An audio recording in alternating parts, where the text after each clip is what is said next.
تعالی وبرکاتہ نحمده ونصلي ونسلم على رسوله الكريم اما بعد فاعوذ بالله من الشيطان الرجيم بسم الله الرحمن الرحيم قال الله تبارك وتعالى في القرآن المجيد والفرقان الحميد ان الله وملائكته يصلون على النبي يا أيها الذين آمنوا صلوا عليه وسلموا تسليما اللهم صل على سيدنا وعلى آل سيدنا ونبينا مولانا محمد معدن الجود والكرم وآله الكرام ونبي الكريم وبارك وسلم. حضرات گرامی، اللہ رب العالمین کا بے پناہ شکر اور احسان ہے کہ اس نے اپنے پیارے حبیب صلی اللہ علیہ وسلم کے نالے پاک کے صدقے ہمیں اور آپ کو عشاء کی نماز اور تراویح کی نماز باجماعت ادا کرنے کی توفیق عطا فرمائی اور نماز تراویح میں مکمل 1.5 پارہ سماعت کرنے کی اللہ پاک نے ہم سب کو توفیق عطا فرمائی. اللہ پاک ہم سب کی حاضری کو اپنی بارگاہ میں قبول و مقبول فرمائے. آج چونکہ پہلا دن ہے، میں آپ کے سامنے صرف بسم اللہ الرحمن الرحیم کی فضیلت بیان کرنا چاہوں گا تاکہ اس کے برکات سن کر، اس کی فضیلتیں سن کر ہر کام کے شروع میں بسم اللہ الرحمن الرحیم پڑھنے کا شوق اور جذبہ ہمارے اندر پیدا ہو جائے. اچھی طرح یاد رکھیں، بسم اللہ الرحمن الرحیم یہ وہ آیت مبارکہ ہے کہ قرآن مقدس کے اندر کل 114 صورتیں ہیں. 114 صورتوں میں سے صرف ایک صورت کو چھوڑ کر باقی تمام صورتوں کے شروع میں بسم اللہ الرحمن الرحیم لکھا گیا ہے. اس کی فضیلت کا اندازہ آپ اس سے لگا سکتے ہیں. حدیث پاک میں ہمارے اور آپ کے پیارے آقا صلی اللہ علیہ وسلم ارشاد فرماتے ہیں، ہر وہ جائز کام یا ہر وہ نیک کام جس کی ابتدا بسم اللہ شریف سے نہ کی جائے وہ کام کبھی تمام اور مکمل نہیں ہوتا بلکہ ادھورا اور ناقص رہا کرتا ہے. اس حدیث پاک سے ہمیں اور آپ کو پتہ چلا اگر ہم یہ چاہتے ہیں کہ ہمارا کوئی بھی کام ناقص اور ادھورا نہ رہنے پائے بلکہ وہ پائے تکمیل کو پہنچ جائے، مکمل ہو جائے، تو ہماری ذمہ داری یہ ہے کہ اس کام کو کرنے سے پہلے ہم اور آپ بسم اللہ الرحمن الرحیم پڑھ لیا کریں. اب آئیے میں تفسیر روح البیان کی روشنی میں بسم اللہ کی برکت کے حوالے سے ایک حدیث پاک آپ کی سماعتوں کے حوالے کرتا ہوں. ہمارے اور آپ کے پیارے آقا صلی اللہ علیہ وسلم نے قسم کھا کر کے حضرت جبریل امین سے روایت کرتے ہیں، اور حضرت جبریل امین علیہ السلام قسم کھا کر حضرت میکائیل علیہ السلام سے روایت کرتے ہیں، اور حضرت میکائیل علیہ السلام قسم کھا کر کے حضرت اسرافیل علیہ السلام سے روایت کرتے ہیں، اور حضرت اسرافیل علیہ السلام قسم کھا کر اللہ سے روایت کرتے ہیں اور کہتے ہیں کہ مجھ سے اللہ رب العالمین نے ارشاد فرمایا کہ مجھے اپنی عزت و جلالت اور سخاوت کی قسم ہے کہ جس شخص نے ایک مرتبہ زندگی میں، توجہ چاہوں گا حضرات کی، اللہ فرماتا ہے مجھے میری عزت و جلالت اور سخاوت کی قسم ہے کہ جس شخص نے ایک مرتبہ زندگی میں بسم اللہ کو سورۃ الفاتحہ الحمد سے ملا کر کے پڑھا. مثال کے طور پر بسم اللہ الرحمن الرحیم الحمدللہ رب العالمین، بسم اللہ کو الحمد شریف سے ایک مرتبہ ملا کر پڑھا، اللہ ارشاد فرماتا ہے میں اسے بخش دوں گا، اس کی تمام نیکیاں قبول فرماؤں گا، اس کے تمام گناہوں کو مٹا دوں گا، اور اس کی زبان کو ہرگز نہ چلاؤں گا، اور اس کو عذاب قبر، عذاب نار، عذاب قیامت اور بڑے خوف سے میں اسے نجات عطا کروں گا، اور وہ تمام انبیاء، تمام اولیاء، تمام صالحین سے پہلے میرے حضور حاضر ہوگا. تو سوچئے بسم اللہ کی کتنی بڑی برکت ہے، کتنی بڑی فضیلت ہے. اللہ اپنی عزت کی قسم کھا کر کہتا ہے کہ جو بندے مومن ایک مرتبہ بسم اللہ کو الحمد سے ملا کر کے پڑھ لے میں تمام گناہوں کو معاف کر دوں گا، تمام نیکیوں کو قبول کر لوں گا، اور اس پر جہنم کی آگ کو حرام کر دوں گا. آئیے آپ سے گزارش ہے ایک مرتبہ میرے ساتھ مل کر پڑھ لیں تاکہ اس پر ہمارا عمل ہو جائے. بسم اللہ الرحمن الرحیم الحمدللہ رب العالمین. اب ایک اور فضیلت سنیے، اسی تفسیر روح البیان کے اندر لکھا ہوا ہے روم کا بادشاہ، ایک ملک کا بادشاہ، اس نے حضرت عمر رضی اللہ تعالیٰ عنہ کی بارگاہ میں ایک خط بھیجا، اور اس خط میں یہ لکھا ہوا تھا حضور میرے سر میں ہمیشہ درد ہوتا رہتا ہے، مجھے درد سر کی بڑی شکایت ہے، اس کی وجہ سے میں بڑا پریشان ہو گیا ہوں اور بڑے بڑے اطباء بڑے بڑے ڈاکٹرز عاجز آ گئے ہیں، آپ کچھ علاج بتا دیں۔ حضرت عمر ابن خطاب نے کیا کیا؟ ایک ٹوپی بطور تحفہ اس روم کے بادشاہ کی بارگاہ میں بھیجا۔ اب جب وہ ٹوپی گئی، روم کا بادشاہ جب ٹوپی پہنتا سر کا درد مکمل طور پہ ختم ہو جاتا، بالکل نہیں رہتا، اور جب ٹوپی نکالتا تو پھر درد سر شروع ہو جاتا۔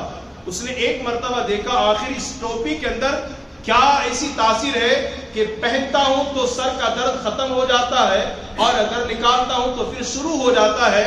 اس نے پھاڑ کر دیکھا تو اس کے اندر ایک رکا یعنی ایک چیٹی اور ایک کاغذ کا ٹکڑا رکھا ہوا تھا۔ اس کاغذ کے ٹکڑے کو اس نے کھول کر کے دیکھا، اللہ کی قسم اس میں بسم اللہ کے علاوہ کچھ نہیں لکھا ہوا تھا۔ روم کا بادشاہ یہ کہنے پر مجبور ہو گیا یہ بسم اللہ کی برکت ہے کہ بسم اللہ کا لکھا ہوا کاغذ کا ٹکڑا اس ٹوپی میں تھا، اور اس ٹوپی کو جب میں پہنتا میرے سر کا درد ختم ہو جایا کرتا۔ اگر آپ بھی شفا چاہتے ہیں تو بسم اللہ کا ورد کریں، بسم اللہ کی کثرت کریں۔ یہ تفسیر روح البیان سے دو روایتیں میں نے آپ کی سماعتوں کے حوالے کیا، اور یہ ہے تفسیر نعیمی۔ روایتیں تو بہت ہیں، ایک اور روایت آپ کی سماعتوں کے حوالے کر کے اپنی گفتگو کو ختم کر دوں۔ دیکھیے فرعون بڑا ظالم، بڑا جابر، بڑا گنہگار بادشاہ گزرا ہے۔ خدائی کا دعویٰ کرنے سے قبل اس نے ایک بہت بڑا بنگلہ اپنا گھر بنایا، اس گھر کے دروازے پر اس نے بسم اللہ الرحمن الرحیم لکھوا دیا۔ کیا لکھوایا؟ بسم اللہ الرحمن الرحیم لکھوایا۔ اور کچھ سالوں کے بعد اس نے خدائی کا دعویٰ کیا، یعنی لوگوں سے یہ کہنے لگا کہ تمہارا میں ہی خدا ہوں، تمہارا معاذ اللہ رب میں ہی ہوں۔ جب اس نے خدائی کا دعویٰ کیا، اللہ کے نبی موسیٰ پیغمبر علیہ السلام نے اس کے لیے ہلاکت، بربادی، تباہی کی دعا کی، بد دعا کی اس کے لیے۔ اللہ اکبر۔ اللہ تبارک و تعالیٰ نے موسیٰ کلیم پر وحی نازل فرمائی، اے موسیٰ اس نے اپنے گھر کے دروازے پر بسم اللہ شریف کو لکھا ہے، میں اسے عذاب میں کیسے گرفتار کر سکتا ہوں؟ اللہ اکبر کبیرہ۔ یہی وجہ ہے کہ علماء فرماتے ہیں فرعون کو کبھی اس کے گھر میں عذاب نہیں آیا، بلکہ اللہ نے گھر سے باہر نکال کر ایک دریا میں اسے ڈبو دیا اور ہلاک فرما دیا۔ اب صاحب تفسیر نعیمی ہم لوگوں کے ایمان کو جھنجھوڑ کر کہتے ہیں، لوگوں جب ایک کافر کے دروازے پر بسم اللہ شریف لکھا جائے اس پر اللہ کا عذاب نہیں آتا، تو جس بندے مومن کی زبان پر، اس کے لبوں پر، اس کے دل پر صبح و شام بسم اللہ کا ورد جاری ہو، اللہ اسے عذاب میں کیسے گرفتار کر سکتا ہے؟ اس لیے اپنے لبوں پر بسم اللہ کا اور اپنی زبان پر بسم اللہ کا ورد لایا کریں، انشاءاللہ اس کی برکت سے اللہ تبارک و تعالی ہمیں نجات عطا فرمائے گا۔ ایک اور حدیث ایک روایت پیش کر کے اپنی گفتگو ختم کر دوں۔ حضرت عیسیٰ علیہ السلام کا گزر ایک قبر کے پاس سے ہوا۔ حضرت عیسیٰ نے کیا دیکھا؟ قبر میں عذاب ہو رہا ہے۔ آپ آگے چلے گئے اور پھر تھوڑی دیر کے بعد آپ اسی راستے سے واپس ہوئے، پھر اسی قبر سے آپ کا گزر ہوا۔ آپ نے کیا دیکھا؟ اب قبر میں کوئی عذاب نہیں، اب قبر میں کوئی سختی نہیں، اب قبر میں کوئی آگ نہیں، بلکہ پورے قبر میں نور ہی نور ہے، رحمت ہی رحمت ہے، اللہ کے رحمت کی جھماجھم بارش ہو رہی ہے۔ آپ کو بڑی حیرت ہوئی، آپ کو تعجب ہوا، آپ نے اللہ سے دریافت کیا میرے مولا کیا ماجرا ہے؟ تھوڑی دیر پہلے اس پر عذاب ہو رہا تھا اور اب تھوڑی دیر کے بعد یہ رحمت کی جھماجھم بارش کیوں ہو رہی ہے؟ اللہ رب العالمین نے وحی نازل فرمایا عیسیٰ یقیناً یہ آدمی جو قبر میں ہے بڑا بدبخت، سیاہکار اور گنہگار، مجرم اور پاپی تھا، لیکن اس نے اپنی بیوی کے پیٹ میں ایک بچہ چھوڑ آیا تھا، اب وہ بچہ پیدا ہو کر بڑا ہو چکا ہے، بولنے کے قابل ہو گیا ہے، اور وہ زمین پر مجھے یاد کر رہا ہے، بسم اللہ الرحمن الرحیم کہہ کے پکار رہا ہے۔ تو اے عیسیٰ جس کا بیٹا زمین پر مجھے رحمان الرحیم کہہ کے پکارے، میری رحمت کو یہ بالکل گوارا نہیں ہے کہ میں اس کے باپ کو قبر میں عذاب میں گرفتار کروں۔ آپ ذرا سوچیں، یہ بسم اللہ کی برکت ہے۔ اگر بیٹا زمین پر بسم اللہ کا ورد کرے، اللہ قبر میں اس کے باپ کے قبر سے عذاب کو دور فرما دیتا ہے، اور اگر عذاب نہیں ہو رہا ہے تو بسم اللہ کی برکت سے انشاءاللہ اللہ ضرور اس کے والدین کے درجات میں خوب بلندی عطا فرمائے گا۔ ایک بس آخری بات، بسم اللہ الرحمن الرحیم میں رحمان اور رحیم آیا ہے نا، الرحمن الرحیم، حالانکہ اللہ کے بہت سارے نام ہیں، قہار اس کا نام ہے، جبار اس کا نام ہے، ستار اس کا نام ہے، سبحان اس کا نام ہے، رؤوف اس کا نام ہے، بہت سارے نام ہیں. ان ناموں کا استعمال نہیں کیا گیا ہے. بلکہ میں آپ کو بتاؤں، آپ کو حیرت ہوگی، اللہ رب العالمین کے کل 3000 نام ہیں. کتنے نام ہیں؟ 3000 نام. 1000 نام تو وہ ہے صرف انبیاء جانتے ہیں. 1000 نام وہ ہے جو صرف فرشتوں کو معلوم ہے. 2000 ہو گئے. 300 نام تورات میں ہے، 300 نام زبور میں ہے، 300 نام انجیل میں ہے. کتنے ہو گئے؟ 2900 ہو گئے. اور 100 نام قرآن شریف میں ہے. کل کتنے ہو گئے؟ 3000. اب بسم اللہ الرحمن الرحیم میں 3000 ناموں میں سے صرف رحمان اور رحیم ہی کو کیوں رکھا گیا ہے؟ تو صاحب تفسیر نعیمی اس کی علت بیان کرتے ہوئے ارشاد فرماتے ہیں کہ یہ 3000 ناموں میں رحمان اور رحیم یہ دو نام اتنے برکت والے ہیں کہ بسم اللہ شریف میں جو شخص ان دو ناموں کو پڑھ لے، رحمان اور رحیم کو، اللہ پاک اسے 3000 ناموں کے پڑھنے کا ثواب عطا فرماتا ہے. اگر اور دوسرے نام ہوتے تو صرف اس کے پڑھنے کا ثواب ملتا، لیکن یہ رحمان اور رحیم اتنے کمال والے، اتنے برکت والے نام ہیں کہ بسم اللہ شریف میں جو ان دو ناموں کو پڑھ لے، اللہ پاک اسے 3000 نام کے پڑھنے کا ثواب عطا فرما دیتا ہے. بس آخری پیغام یہ ہے، ہر جائز کام کے شروع میں بسم اللہ پڑھیں. پانی پئیں تو بسم اللہ، کھانا کھائیں تو بسم اللہ، جوتا پہنیں تو بسم اللہ، گھر میں جائیں تو بسم اللہ، مسجد میں آئیں تو بسم اللہ، مسجد کے باہر جائیں تو بسم اللہ، وضو کریں تو بسم اللہ، بلکہ ہر عضو کو دھلنے سے پہلے بسم اللہ شریف پڑھ لیں. انشاءاللہ اس کی ساری برکتیں، رحمتیں، عظمتیں اللہ پاک ہمیں اور آپ کو ضرور نصیب فرمائے گا.